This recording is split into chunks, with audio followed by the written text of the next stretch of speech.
Okay, welcome to this session. Once again, good morning to you all. I assume you can all hear my voice.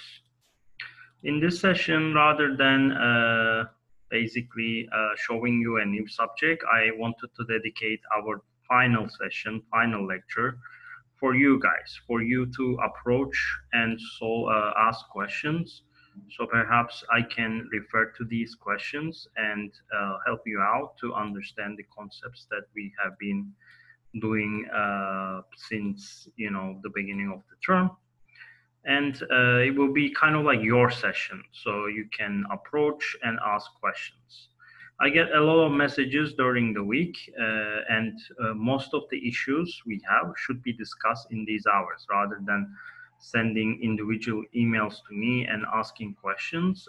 You should actually attend to these sessions and ask questions, because what you have experienced or what you have in your mind might also be the same question with other students, or you might wonder something that another student asked. So it's a good platform to discuss and learn from each other. Okay. So what I want to do, explain to you in this session first, is that you are responsible from every single topic in the exam, in the final exam. So all topics regarding our course that we covered, such as starting from the flow charts, going into program flow, control structures, loops, nested loops, methods, predefined methods, user-defined functions, arrays, they are all included in your final exam.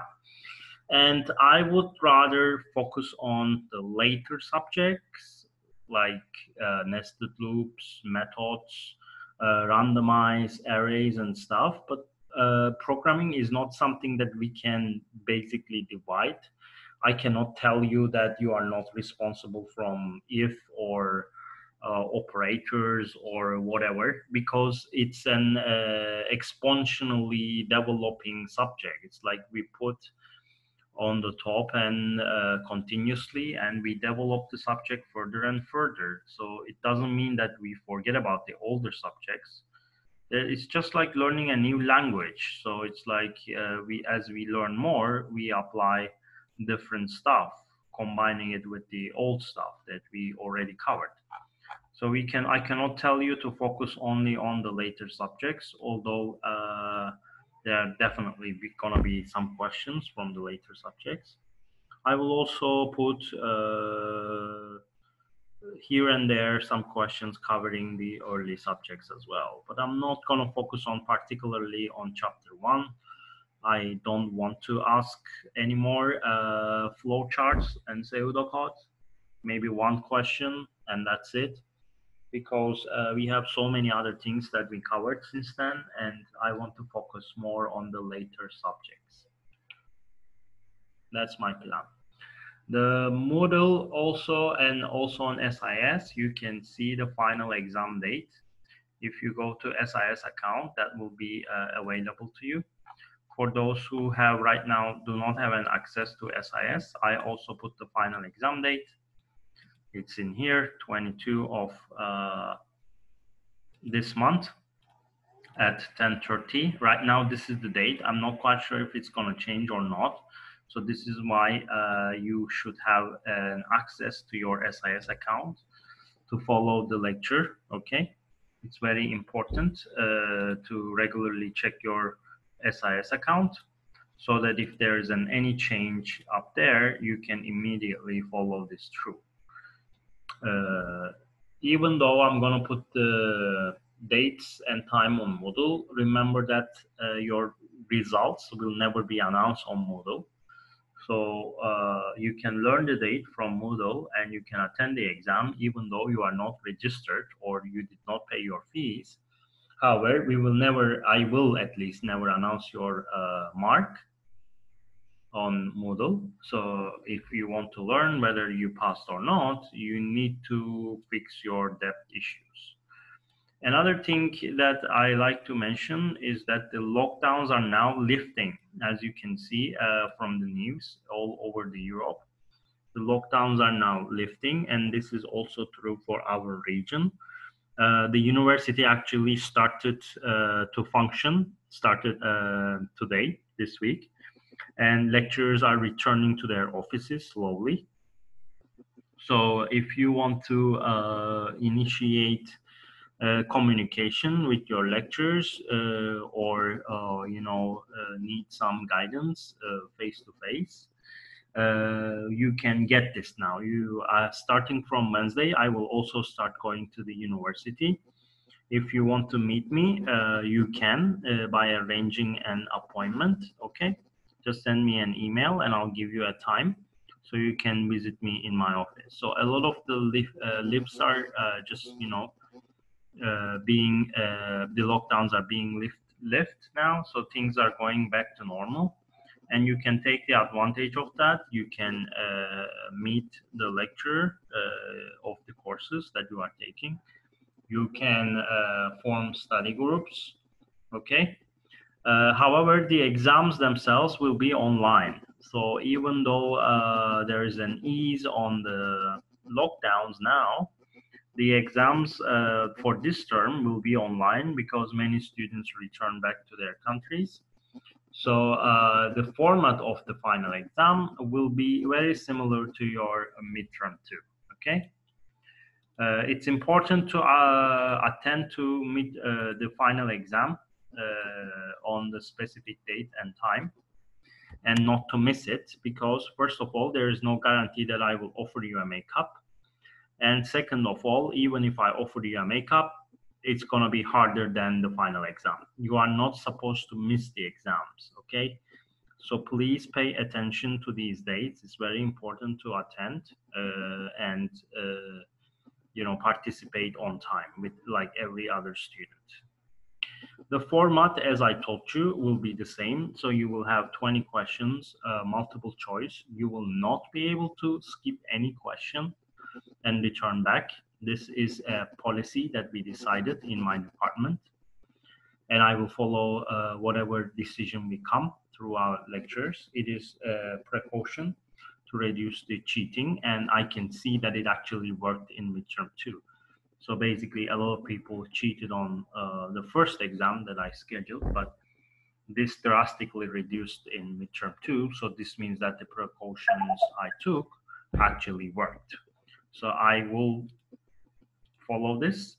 Okay, I will basically do the question sequential. So if you skip a question in the final exam, you won't be able to turn back to that question.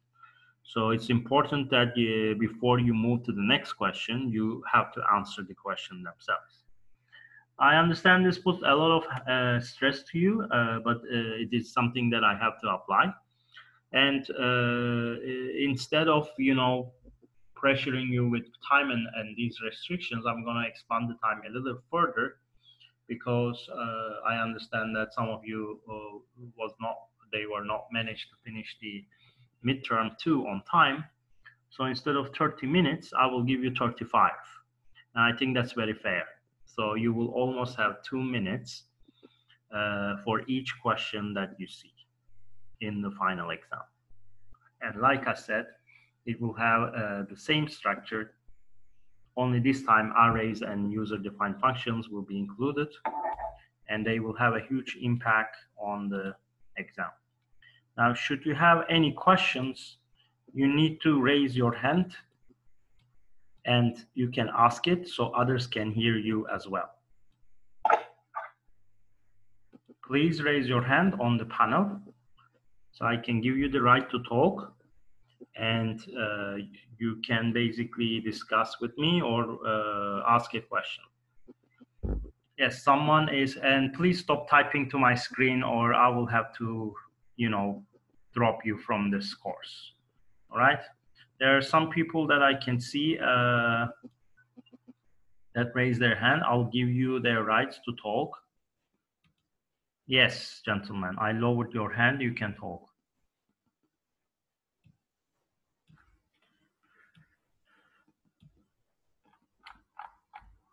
Hello?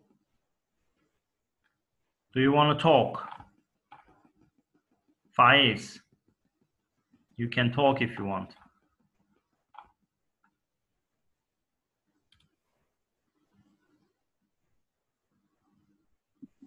Yes, sir. Like, sir, about the minutes, sir. Like, can you please increase it like 40 minutes, please? I cannot hear you, gentlemen. Can you speak a bit louder and slower? Yeah, sir. About the minutes, sir. Can you increase it a little bit, like 40 minutes? Because like we find it in the second meter very hard to like finish, sir. I already raised it to 35 minutes, so it's like you have enough time, I think, to finish. Yeah, like because sir, this is the final exam, and like seriously, the second term, like we haven't like completed yet, or due to the time is very short, and some of the things you have to like focus, you have to I don't give think more time. 35 minutes is very short for 20 questions, gentlemen. Come on. I have seen people who have given 15 minutes in this very faculty, 15 minutes to 20 questions. I give you Yeah, double yeah, the time to that. I know a lecturer in our faculty that gave 15 minutes for 20 questions. And I gave you 30 minutes, and I'm going to raise it to 35. I don't understand. What do you want? You want an hour for 20 questions? Come on. That's not very reasonable. I don't accept this. Sorry. 35 minutes, I think, is very, very enough. Okay? Anything more than that will basically encourage you to talk to others, or to write the programs, to test them. This is not something we want in there. You are not in a control environment. Remember that. There is no in the invigilator. There is no classroom. Internet is at your disposal. You can use internet. It's kind of like an open exam. It is kind of like an open exam because we cannot limit you in terms of what you can access during the exam. Hence why we will limit the time so that you won't look into other resources. You won't talk to other people. You will just focus on the questions and do them by themselves. If I give an hour to you, I am absolutely sure you're going to talk to your peers, you're going to talk to others, maybe you're going to ask someone else. That's not very fair. Okay?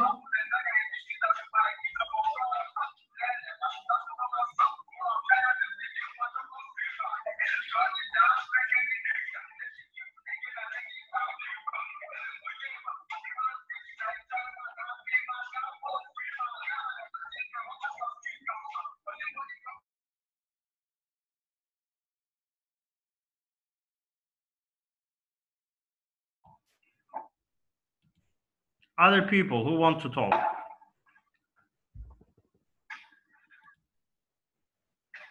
Come out. You want to talk?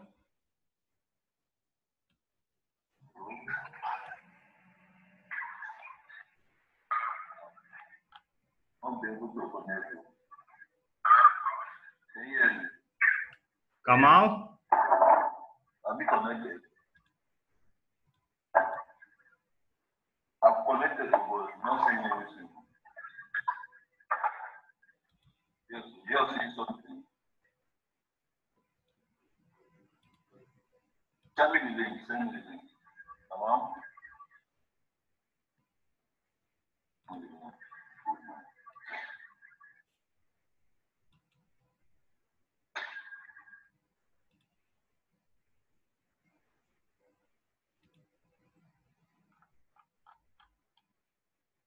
Right, guys, it seems like we are having some problems, so I'm going to move this conversation to big blue button because you are not listening to me, basically. People are typing on my screen. They're just paying attention to other stuff. They're not really serious. So I guess you don't have any questions. You are absolutely happy with everything. Instead of asking me questions, you are basically typing on my screen. Some stupid music is playing at the background. This is very disrespectful. I think you are not disrespecting to me because I'm not the one taking the course. You are disrespecting to your peers.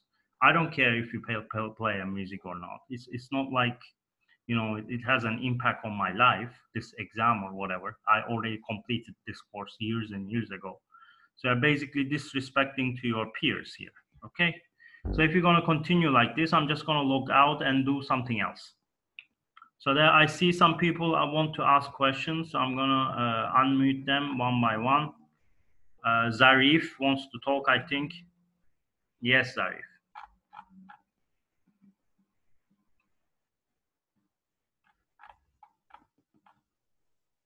Hello? Yes, talk, please. Yeah, can you hear me clearly? Yes, we can. Yeah, okay, so just I have one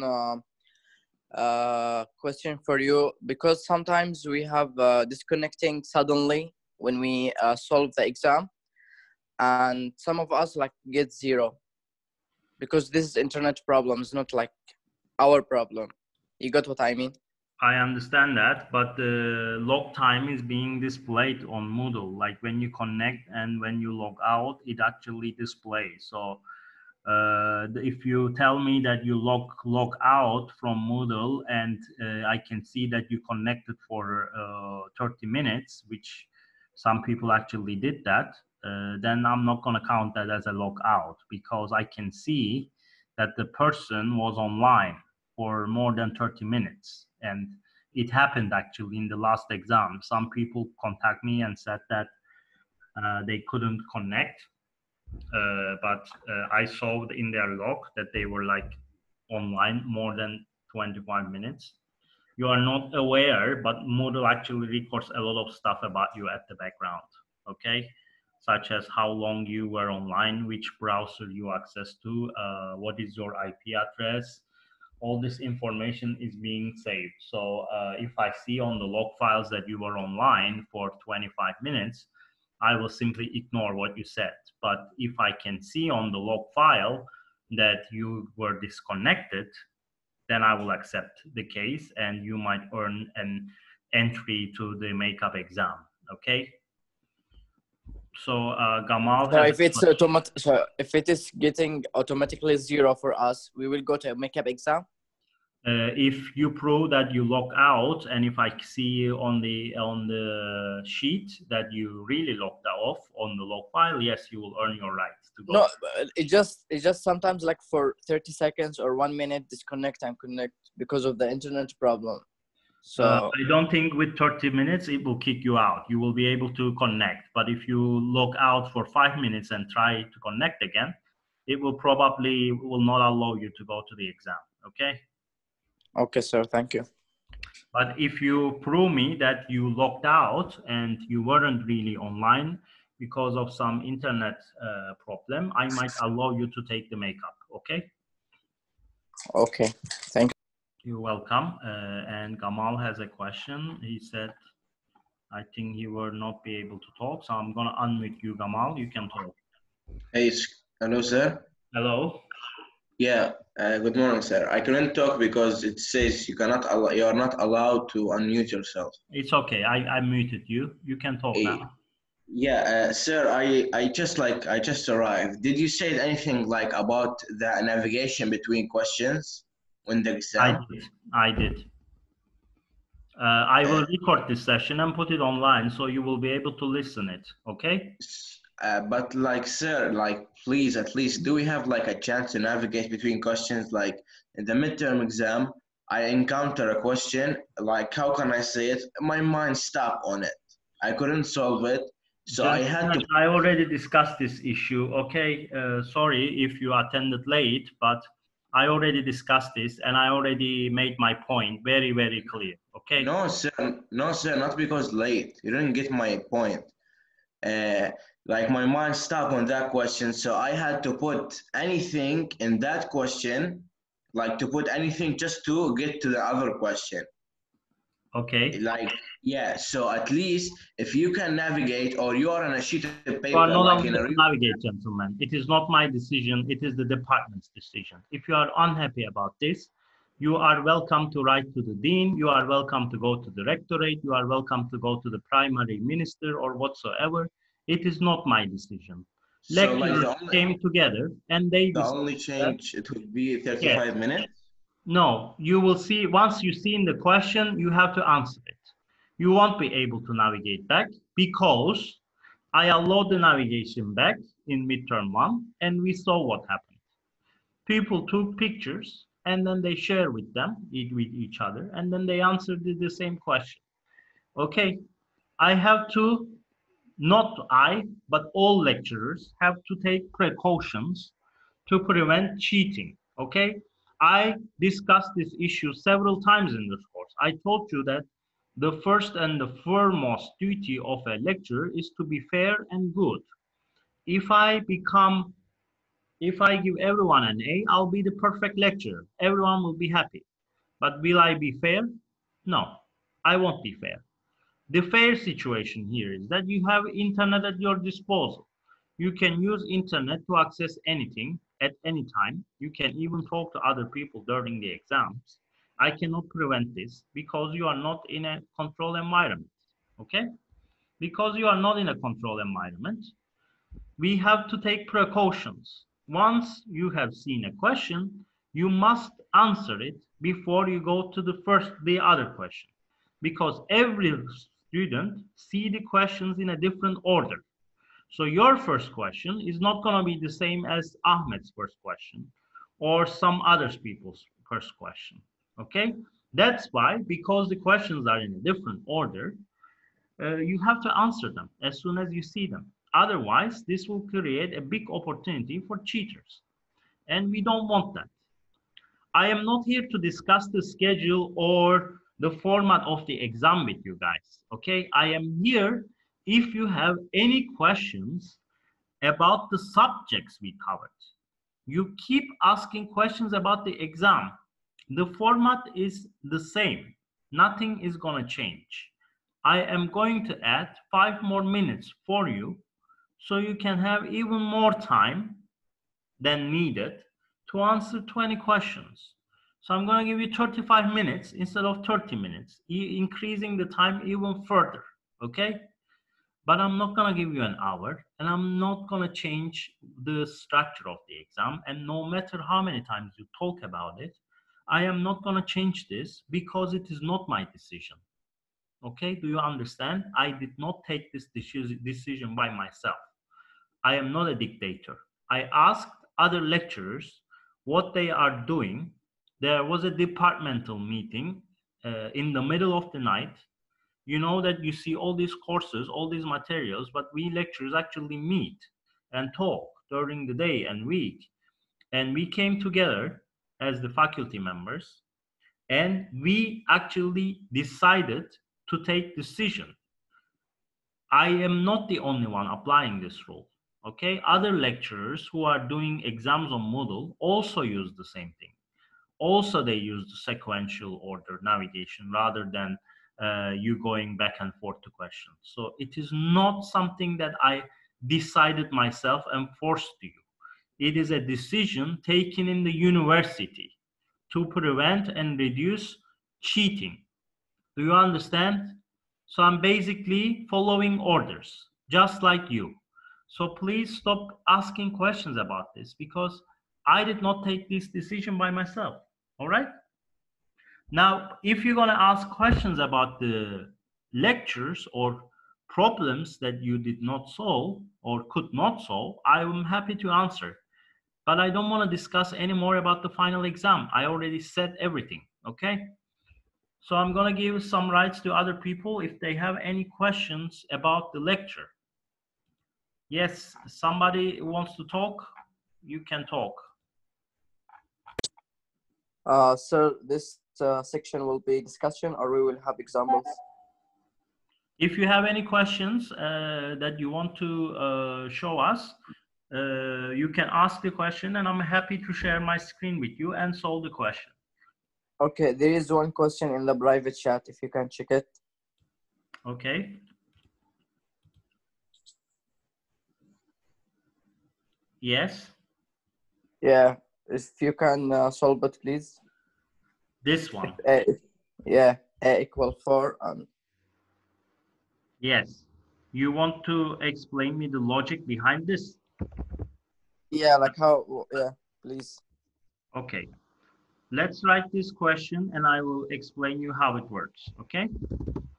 Okay. So bear with me. I'm going to take you to mute again so that no distraction will be done. And At the end, should you have any questions, I will also accept it. So in order to run this question, I'm going to write it down just for the others to see what you are trying to ask, because they might not have understood this. So I'm going to put the include statements, IO stream.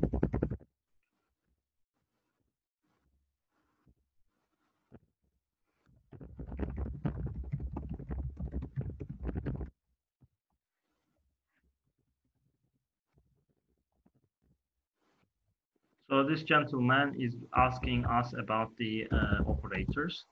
So basically, when you write something like this, it means this. A is equals to A plus B plus plus plus C minus minus. Now you need to know that there's a pre and there's a post. Okay? When the sign is in front of the variable, it means it is a pre. When the sign is after the variable, it means a post. A post is always done after the procedure is finished. So whatever number you're going to take up in here will be exactly the same number as in there. So basically this will be 3 and this will be 5 and this will be 4. Okay? And the reason for this is because this operator is done as soon as this entire equation is finished.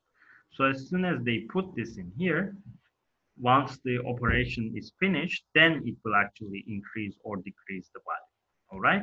That is the meaning of pre and post. If it is in front of it like that, it will do it immediately, even before the plus and minus. However, if it is after, like in here, after the variable, then it will do it after the operation is finished. Okay? That is the difference between the two operators. We call them pre-increment and post-increment. And it's an important thing to basically differentiate them, because it will allow you to understand how computer executes this kind of operations. Need to save this obviously to somewhere. Operators. And let's find out the result. So we already mentioned that this one is going to be 4. Already mentioned that this one is 3 because it's not going to increase its value yet. And already mentioned that this one is 5. You see in here, A is equals to 4 plus 3 plus 5. The 5 will be 4 after this operation. So the C value will be 4 and the B value will be 4 as well.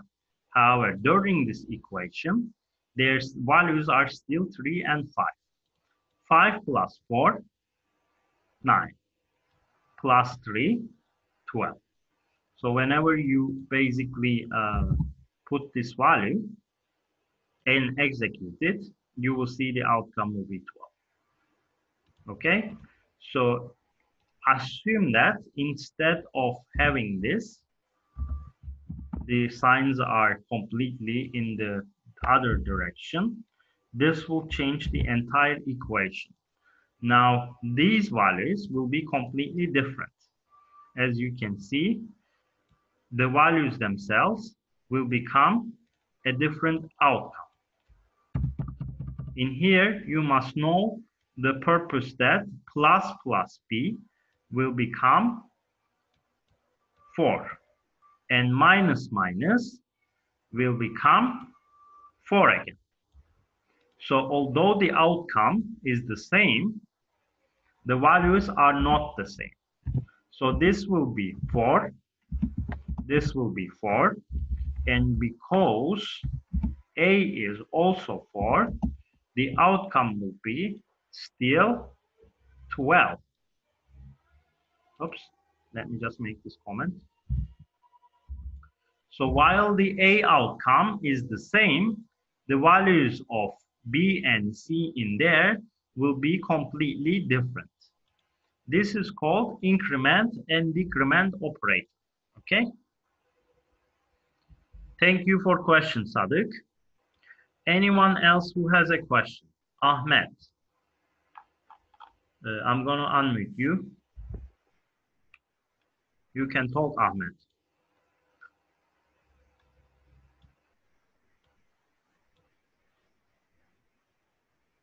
He doesn't have anything to say, I guess. Anyone else? Pirzada, do you want to talk? I unmuted you.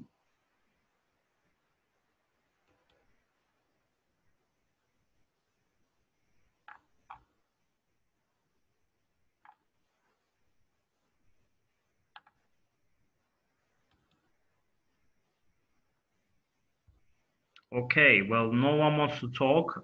Maybe there's an issue with their system. I am in the last 5 minutes, by the way, in the Zoom meeting. Our 40 minutes is already gone. So I'm gonna invite you again for the second half, should you have more questions about the subjects we covered. So let's go back to Big Blue Button. I will send you another invitation.